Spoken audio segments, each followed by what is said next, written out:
partir do versículo de número 14 ao 21, diz assim: por esta causa me ponho de joelhos diante do Pai, de quem toma o nome toda a família, tanto no céu como sobre a terra, para que, segundo a riqueza da sua glória, vos conceda que sejais fortalecidos com poder, mediante o seu Espírito, no homem interior. E assim, habite Cristo no vosso coração, pela fé, estando vós arraigados e alicerçados em amor, a fim de poderdes compreender com todos os santos qual é a largura e o comprimento e a altura e a profundidade, e conhecer o amor de Cristo, que excede todo entendimento, para que sejais tomados de toda a plenitude de Deus. Ora, aquele que é poderoso para fazer infinitamente mais do que tudo quanto pedimos ou pensamos, conforme o seu poder que opera em nós. A ele seja a glória na igreja e em Cristo Jesus por todas as gerações, para todos sempre. Pode sentar-se. Meu irmão, já poderíamos fechar a Bíblia da bênção apostólica e ir embora. Não é verdade? Glória a Deus. Glória a Deus. Como vocês sabem, eu estou preso no livro, na carta de Paulo aos Efésios. A minha intenção era falar umas 4 quartas-feiras sobre a carta de Paulo aos Efésios. Mas depois de 6, hoje é a 7ª. Eu estou na metade. Então orem por mim, porque estou tendo dificuldade enorme de sair da carta de Paulo aos Efésios.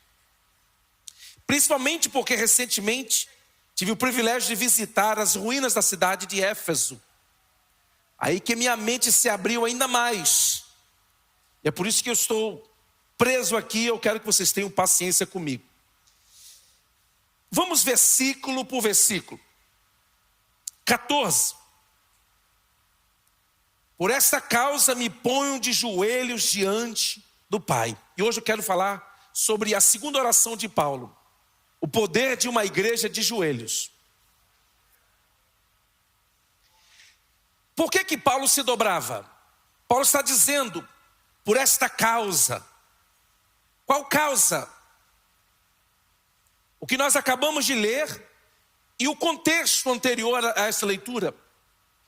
As revelações que Paulo recebia da parte de Deus acerca do mistério da igreja, do mistério escondido de Deus, que era plano de Deus desde a eternidade, estabelecer, fundar a sua igreja.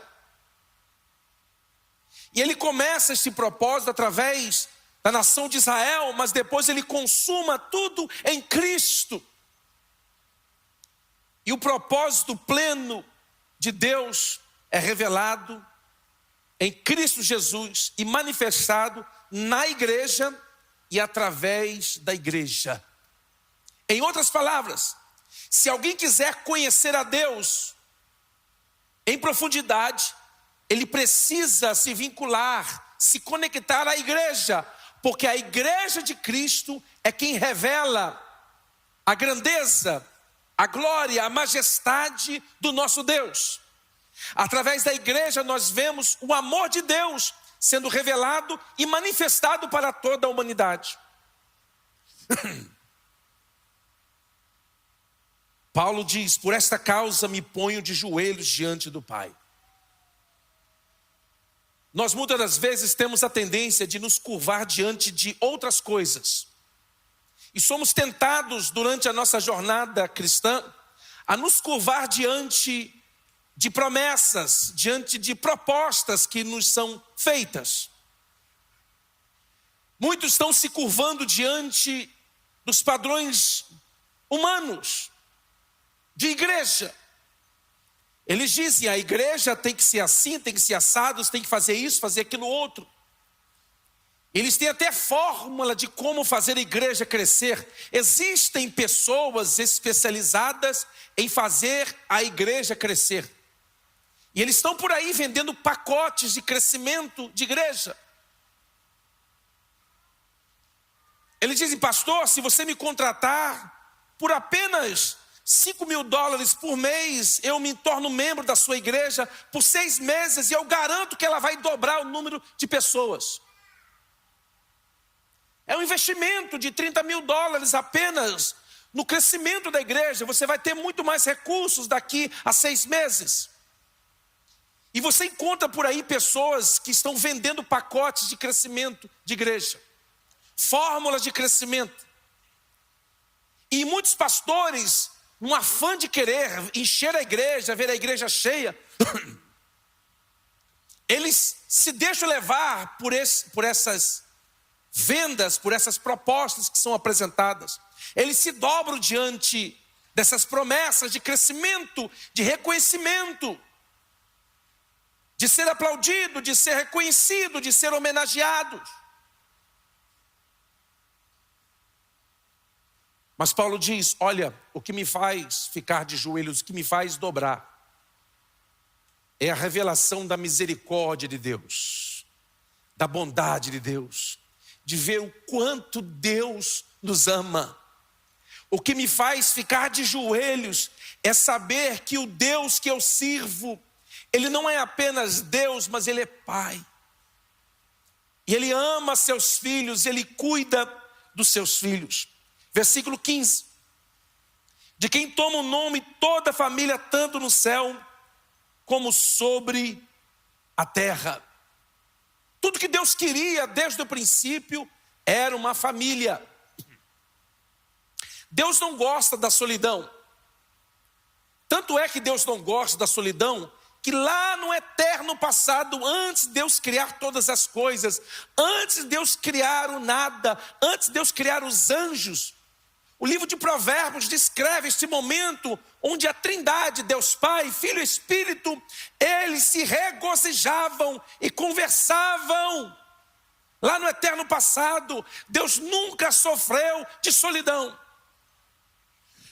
Por isso, quando Ele cria o homem, Ele vê que o homem estava só, Ele diz: olha, não é bom. Eu sei que tem algumas pessoas solteiras aí dizendo: não é bom viver solteiro, chegar em casa a hora que quiser, não ter que dar satisfação a ninguém e tudo. Eles dizem, né? Eles dizem que é bom. Mas Deus disse que não era bom. E Deus sabe o que está falando, hein? Não adianta você dizer que é bom quando Deus disse que não era bom. E Deus diz: eu vou criar alguém, uma adjutora, alguém para estar com o homem. Por quê? Porque não é bom que ele esteja só. Deus queria estabelecer uma família desde o princípio. E Ele estabeleceu uma família, e hoje nós somos parte desta família de Deus. E onde nós vamos, em qualquer lugar da terra, nós temos irmãos. É por isso que os crentes viajam para lugares e ficam hospedados na casa de pessoas que eles nem conhecem. Conhece gente assim? Que se hospeda na casa de gente que não conhece? É porque é irmão. É porque é família. Não precisa nem ficar vermelho.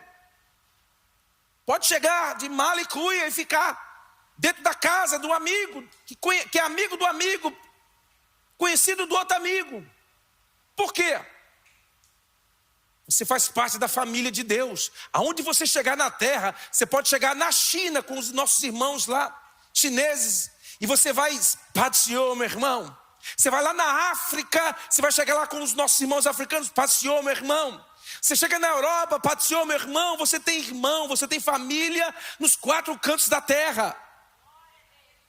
E não é uma família somente aqui, diz o texto, que é uma família que está no céu e a família que está na terra. Todos os salvos do passado, que já dormem no Senhor, fazem parte da mesma família. Esta é a igreja triunfante, a igreja que venceu. E nós somos a igreja militante, que estamos aqui na terra lutando. Quem faz parte da igreja aqui, levanta a mão. Tem gente que não tem certeza. Isso ok. Versículo 16. Para que, segundo a riqueza da sua glória, vos conceda que sejais fortalecidos com poder, mediante o seu Espírito, no homem interior. Paulo está falando aqui de fortalecimento, de renovação no Espírito. Olha, irmãos, nós precisamos ser renovados continuamente. Você vê os apóstolos recebendo o poder do Espírito no capítulo 2 de Atos. No capítulo 3, logo em seguida, Pedro e João subiam ao templo à hora da oração à nona. Ué, mas não tinham acabado de ser cheios do Espírito? Tinham. E por que estavam orando de novo? Porque nós precisamos de ser renovados continuamente. Um professor de criança, na escola dominical, sendo perguntado por um aluno muito inteligente, que as crianças são muito inteligentes, e elas fazem perguntas inteligentes. A criança disse: olha, mas Pedro e João acabou de ser cheio aqui no capítulo 2, e já no capítulo 3 já está orando de novo, vai receber poder de novo. Por quê? O que aconteceu? O poder não foi suficiente. Aí o professor, para se comunicar com aquela criança, para que ela pudesse entender, ele disse: olha, nós precisamos, e os apóstolos precisaram, continuamente, porque nós vazamos muito. Nós estamos sempre vazando. E tem uns crentes que vazam mais. Tem outros que vazam, né? Então nós precisamos estar continuamente buscando o poder do Espírito para que possamos viver uma vida cristã vitoriosa. Não há como viver uma vida cristã vitoriosa se você não for renovado continuamente pelo poder do Espírito Santo. O muçulmano, eu já falei isso aqui, o muçulmano quando fica radical, ele vira xiita. Um crente que fica radical, ele fica chato. Você vê aqueles crentes chatos? São crentes que não são renovados espiritualmente. Ele é chato, ele não gosta do louvor, ele não gosta da parede da igreja, ele não gosta do pastor da igreja, aí é fácil não gostar mesmo. Ele não gosta do irmão, ele não gosta da irmã, ele não gosta daquilo, é um crente, uma pessoa chata. Já pensou você conviver com uma pessoa assim, meu irmão do céu? Parece que foi batizada no vinagre. Como é ruim você conviver, já pensou você ser casado com uma pessoa assim? Sangue de Jesus tem poder. Uma pessoa amarga, azeda.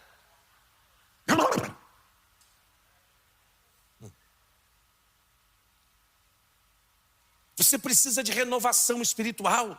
Porque quando você está renovado, cheio do Espírito, você não vê defeitos na igreja. Você acredita nisso?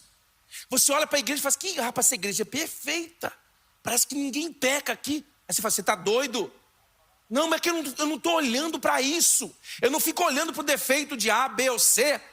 Você que fica vendo os defeitos de tudo aqui, tudo de errado que acontece, é porque você está sem óleo na sua vida. Você está sem unção de Deus na sua vida. Você está seco. Você está igual o mês de outubro na Paraíba. Você está seco. Mas quando você está untado pelo óleo do Espírito, quando você está cheio da presença de Deus, quando você está renovado, você olha para a igreja e fala: que igreja maravilhosa! Meu Deus, eu não sabia que essa igreja é tão boa!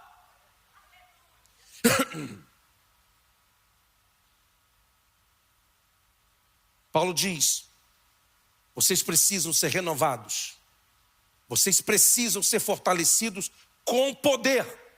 Eu me maravilho porque a obra de Cristo, de Deus em nós, através do Espírito, ela começou no nosso espírito. 1 Tessalonicenses 5,23 fala isso: e todo o vosso espírito, alma e corpo sejam conservados irrepreensíveis até a vinda do Senhor. A obra de Deus em nós começou no espírito. O nosso espírito foi transformado. Um crente que teve uma verdadeira experiência com Jesus, ele foi transformado. Ele mentia, não mente mais. Não mente mais. Por quê? Porque ele foi transformado. Ele tem problemas de temperamento. Por quê? Porque a sua alma, que é a sede dos sentimentos e desejos e vontades, onde está a sua mente, esta alma precisa ser santificada. Mas o espírito foi transformado quando tiver uma verdadeira transformação. E você demonstra isso através do seu testemunho. Tem certeza? Você mudou mesmo? Mudou o jeito? Dava calote, não dá mais. Não dá mais. Você ficava sem pagar as contas, prestava dinheiro e não pagava. Não, isso não acontece mais, certo? Certo? Você tem uma honesta, sua palavra assim, sim ou não, não. Não é isso? Isso é uma pessoa transformada. Uma pessoa que foi verdadeiramente transformada, ela muda, é uma mudança de caráter.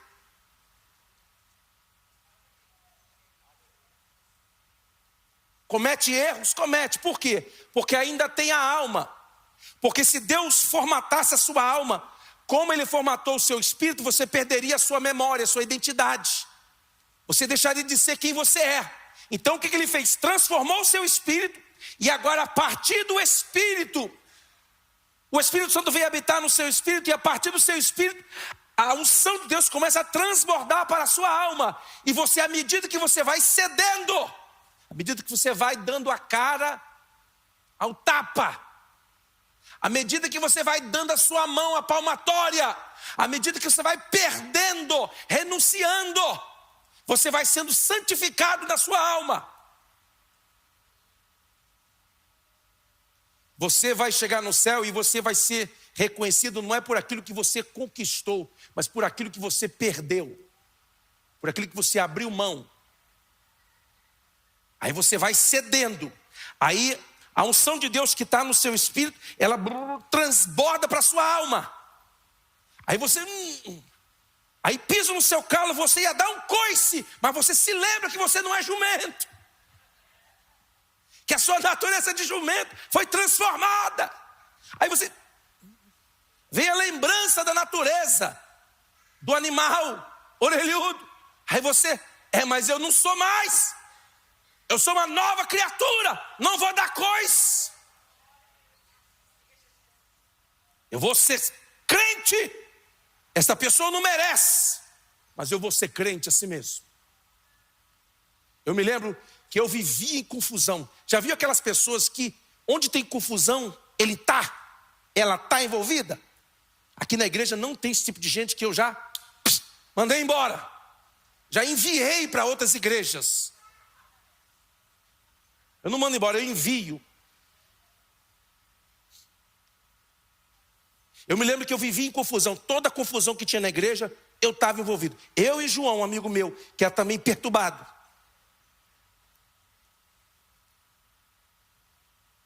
Até o dia que eu decidi dar a mão à palmatória. Abrir, ceder, perder. Ser humilhado, ser envergonhado. Aí eu tive que ser pisado. Já foi pisado com calcanhar e rodado assim? Já não. Por isso que você é nervosinho assim, é porque você não foi pisado. Você é meio sanguíneo assim, carnudozinho assim, porque você não foi pisado ainda. Porque se você for, a hora que você for, você vai abaixar essa crista. Vim do Brasil animado. Fiquei 12 dias trancado dentro de uma casa. Só orando e lendo a Bíblia. Aí você é santificado. Paulo está dizendo, você precisa ser santificado, ser fortalecido com poder, mediante o seu espírito no homem interior. Você precisa mudar de dentro para fora. Nós estamos numa geração que as pessoas mudam de fora para dentro. Você vê uma pessoa com foto na internet e você vê pessoalmente, você não reconhece. A minha esposa está falando, está vendo essa pessoa aqui? É aquela ali. Eu falei, quem? Não é. É? Não é, Gi. Ó, a cabeça dela é torta, olha. Aqui, ó. Na foto está redondinha.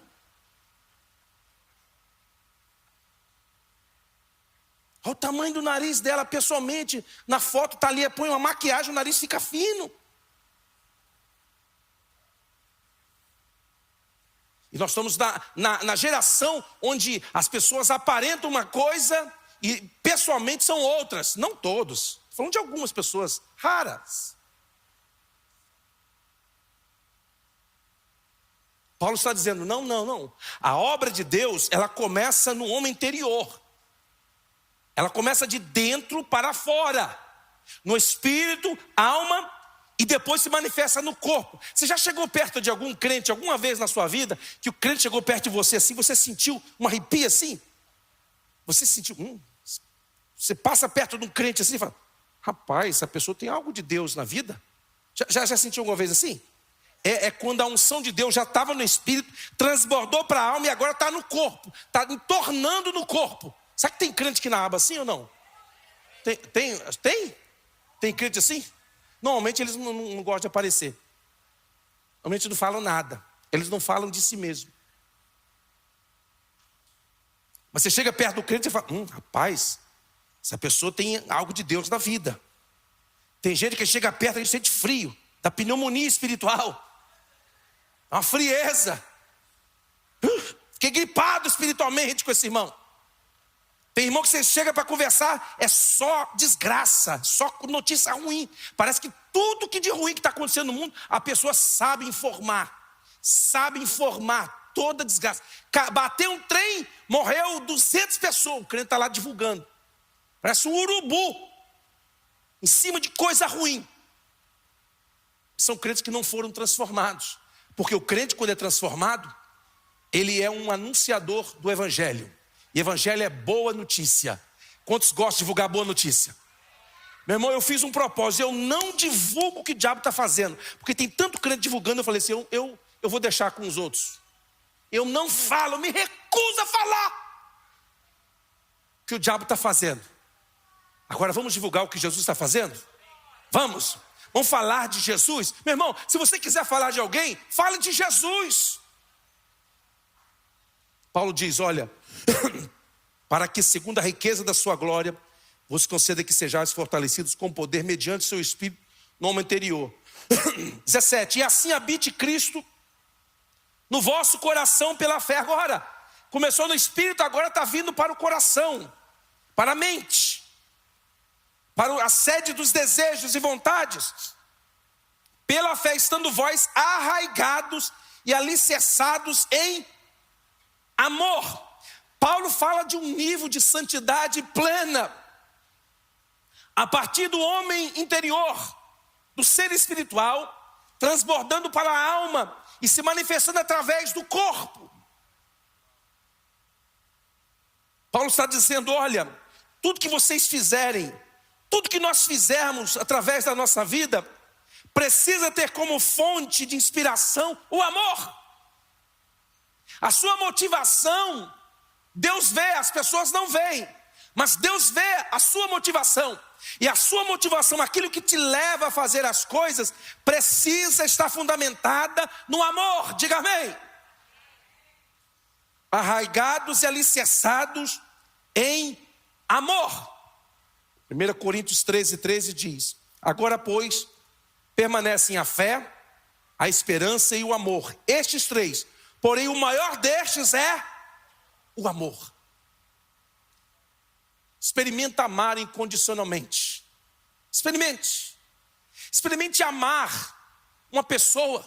Estava no Brasil agora, e aí eu estava saindo do mercado com a minha filha.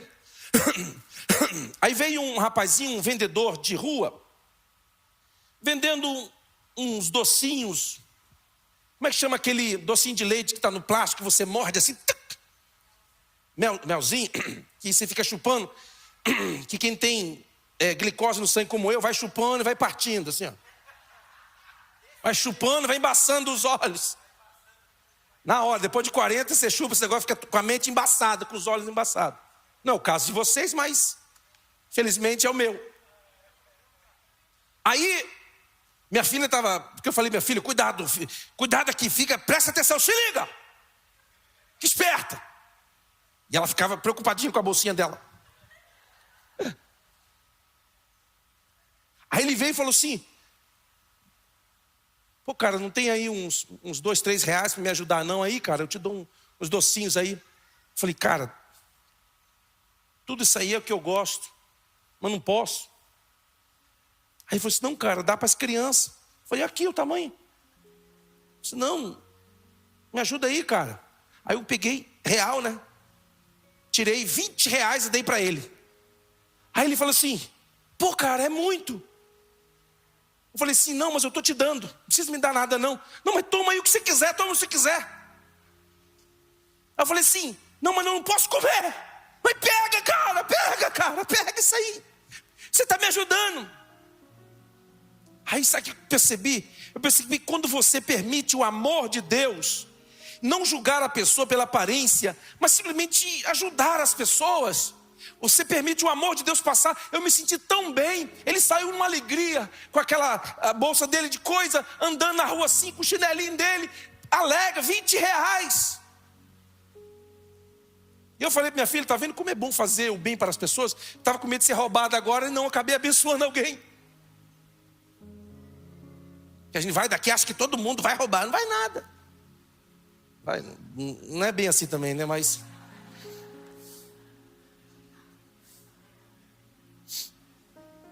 eu sou carioca, então eu já carrego o troquinho do bandido.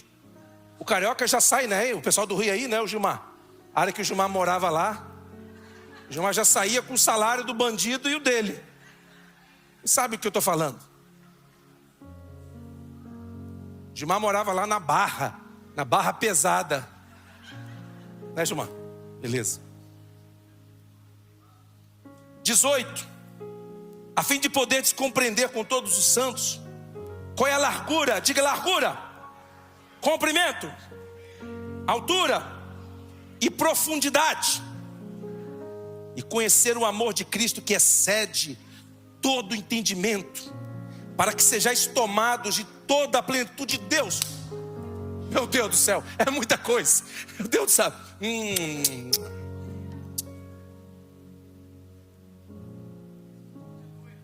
Sabe por que nós não conseguimos medir a largura, o comprimento, a altura e a profundidade do amor de Deus?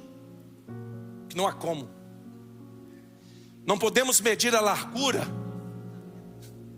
porque Ele alcança a todos.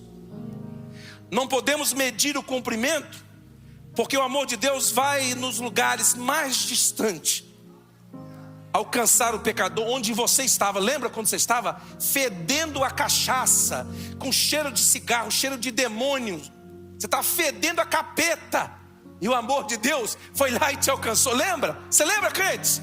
Lembra? Não conseguimos medir o comprimento, não conseguimos medir a altura. Por quê? Porque vem de Deus. E não conseguimos medir a profundidade, porque o amor de Deus vai aos lugares mais baixos. Lá embaixo, quando a pessoa está afundada na lama de pecado, na prostituição, nas drogas, nos vícios, na perdição, o amor de Deus vai lá e alcança.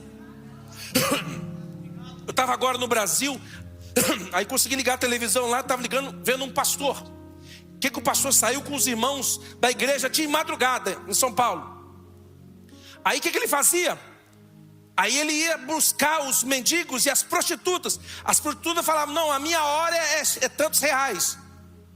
Aí sabe o que ele fazia? Pegava o dinheiro do dízimo, e comprava a hora da prostituta. E falava assim, vamos lá para a igreja agora, vamos lá. E tinha um grupo lá na igreja, lá assim, canela de fogo, orando. Sai demônio. Só já chegava, o demônio já caía. Comprando a hora da prostituta, não, a minha hora é tanto, então vem cá, não, daqui, dá o real aqui, pega, vamos pegar, abre o envelope do irmão aqui, que dizimou aqui, ó, R$60, aqui, vamos dar para ela aqui, ó, você tem 2 horas comigo, você aqui tem 2 horas, você tem 2 horas, vão todo mundo agora, vem cá, tem um programa para vocês, vem cá, levou lá para a igreja, aí só sai demônio, sai.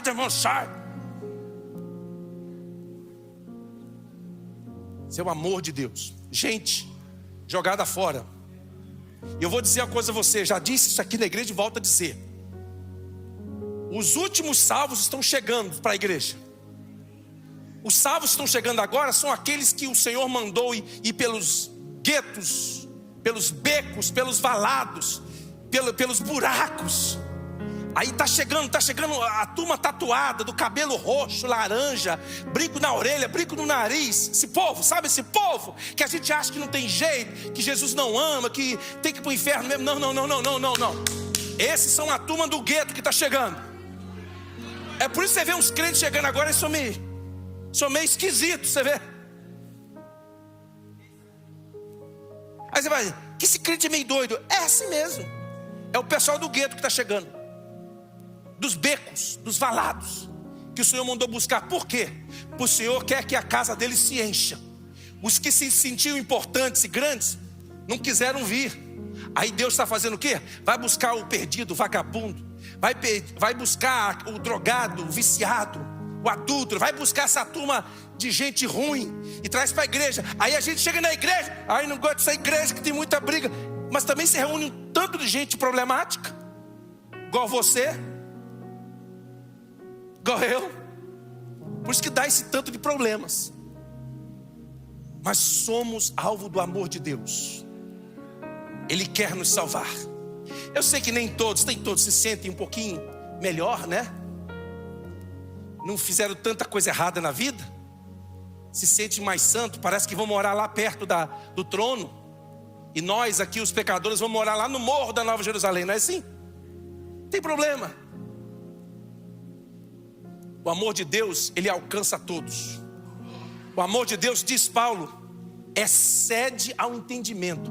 Aí eu pergunto, como compreender algo que excede o entendimento? Você consegue entender algo que excede o entendimento? Não. Então é pela fé. Aí você diz, Deus, teu amor é extraordinário, porque me alcançou. Eu não mereço. Meu irmão, eu pelo menos confesso isso. Não sei se você, mas já era para eu estar debaixo da terra há muito tempo. Era para eu estar perdido no charco de lodo, mas a misericórdia de Deus me alcançou. A bondade de Deus me alcançou. Tem gente aqui assim? Ou todo mundo aqui já era fariseu de carteirinha?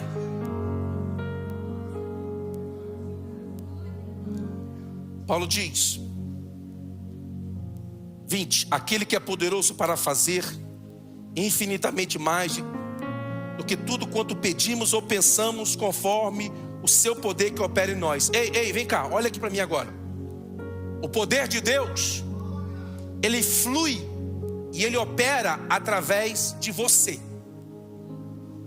Esse poder que o apóstolo Paulo está falando, esse poder que é capaz de fazer mais do que pedimos ou pensamos, esse poder, ele passa através de nós. Você é o canal de Deus. É por isso que o diabo quer que você fique com a mente negativa.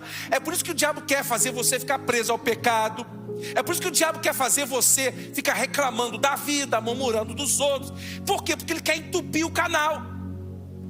Ele quer que o canal seja bloqueado. Por quê? Ele não consegue entupir esse canal, mas você consegue. Então, ao invés de você entupir o canal de coisas ruins, abra o canal e diga, Deus, flui em mim. Flui através de mim o teu poder. Olha para cá. Você tem autoridade e poder para curar qualquer tipo de enfermidade. Você sabia disso? Você sabia disso? Qualquer um de vocês, o crente mais fraco aqui, tem poder de curar qualquer tipo de enfermidade. Ah, tem, pastor? Tem. É que você está com o canal entupido, você não consegue ver. Mas se você desentupir esse canal, parar de ficar olhando para o seu umbigo, para as suas necessidades, parar de ficar chorando, ai, ninguém gosta de mim, ninguém me entende, e você passar a olhar para Jesus, esse canal vai abrir, e a unção de Deus vai fluir, e Deus é capaz de fazer muito mais, além daquilo que você pede ou pensa. Porque Deus está limitado à sua capacidade de verbalizar, de se comunicar. Deus não está limitado à sua capacidade de pedir. A Bíblia diz que nós não sabemos pedir como convém. O poder de Deus é capaz de fluir através de você. E olha, eu me maravilho, sabe por quê? Porque Deus, ele gosta de fazer isso. Ele pega aqueles crentes mais problemáticos, mais perturbados, aqueles crentes mais doidos, que eram doidos, que eram loucos no mundo. Deus salva esses crentes. Deus tem a mania de salvar esse tipo de gente, trazer para a igreja e usar mais do que os crentes velhos que estão na igreja. Deus costuma fazer isso. Sabe para quê? Porque Deus faz isso para zombar dos religiosos que acham que são mais santos, que são melhores, são mais espirituais do que os outros. Deus costuma fazer isso, e Deus está fazendo isso. Ele é poderoso para fazer infinitamente mais. Sabe esse probleminha que você tem aí? Sabe essa dorzinha no pé que você tem? Meu irmão, o que é isso para Deus? Ele é poderoso para fazer infinitamente mais, além de tudo que nós pedimos ou pensamos. Ele é poderoso para fazer. Você consegue crer nisso, crente? Ou é muito? Paulo termina dizendo: a Ele seja a glória na igreja, em Cristo Jesus, por todas as gerações, para todo sempre. Paulo termina a sua oração tributando a Deus toda a honra, toda a glória. Eu encerro dizendo o seguinte: igreja não é ideia de homens. Igreja não foi estabelecida para promover pessoas.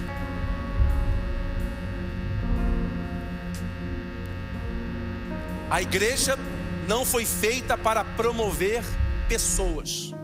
Deus não está interessado em promover o seu nome. Não é a prioridade do reino fazer o seu nome ser conhecido e reconhecido, porque eu já disse, o lugar de ser reconhecido é no ML. Igreja é ideia de Deus, é projeto de Deus. E na ideia de Deus, no projeto de Deus, é o que Paulo escreve aqui, ó. É para Ele toda a glória, na igreja em Cristo Jesus, por todas as gerações, para todos sempre. Não sobrou nada.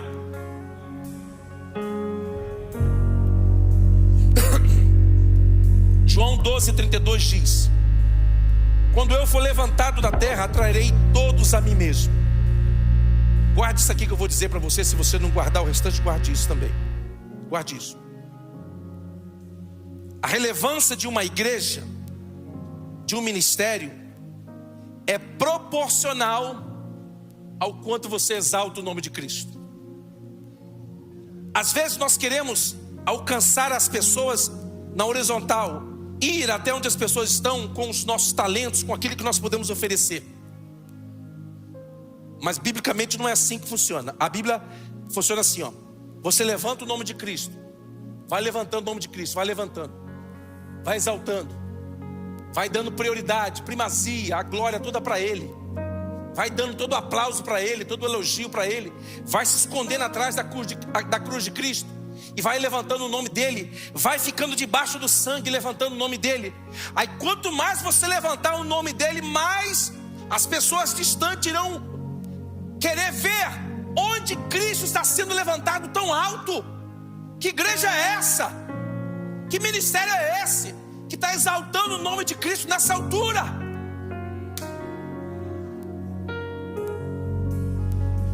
Na nossa geração nós estamos querendo ser reconhecido. Nós estamos querendo ter oportunidades. Nós queremos o apoio, o aplauso, achando que se você tiver oportunidades, você vai desenvolver seu talento. Ei, isso é conversa velha. Na igreja, a igreja é projeto divino. Deus não está aqui para promover o nome de Cleverson. Deus não está aqui para promover meu ministério, me tornar conhecido. Deus não está aqui para promover a minha agenda, aquilo que eu quero ser, aquilo que eu quero me tornar. Não, Deus está aqui para glorificar o nome de Cristo. Paulo encerra dizendo: olha, a Ele seja a glória na igreja em Cristo, Cristo Jesus, por todas as gerações, para todos sempre. Paulo encerra o seu ministério e alguém lhe faz a pergunta: Paulo, qual que é o seu maior desejo, Paulo? Qual que é a sua ambição, Paulo? Conta para nós. Você que teve essas revelações profundas, essas experiências profundas com Deus, conte para nós, Paulo, o que você ambiciona na vida? Qual que é a sua ambição? Conta para nós aqui. Aí ele diz: olha, eu vou contar, mas olha só, eu vou contar aqui para vocês a minha ambição. O que você almeja? O que você deseja? Paulo diz: olha, eu quero ser achado nele. E eu quero conhecer o poder da sua ressurreição e do seu sofrimento. Ah, Paulo, isso aí não dá ibope não.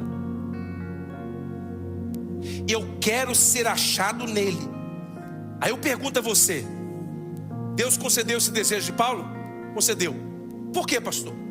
Porque quando você olha para Jesus, qual é uma das primeiras pessoas que vem na sua mente? Paulo. Quando você olha para Jesus, quais são os versículos primeiros que vêm na sua mente? Os que Paulo escreveu. Quando você olha para Cristo, você vê o trabalho, o ministério de Paulo. Quando você olha para Paulo, você vê Cristo. Quando você olha para Cristo, você vê o ministério dele. Quando você olha para o ministério dele, você vê Cristo. É isso que Paulo queria. Eu quero ser achado nele. Eu quero que quando vocês olharem para mim, vocês vejam a Cristo. Eu quero sumir, eu quero desaparecer, e eu quero que ele apareça. Por isso a glória para ele, a adoração para ele, o louvor para ele. Teu nome é mais alto, teu nome é maior.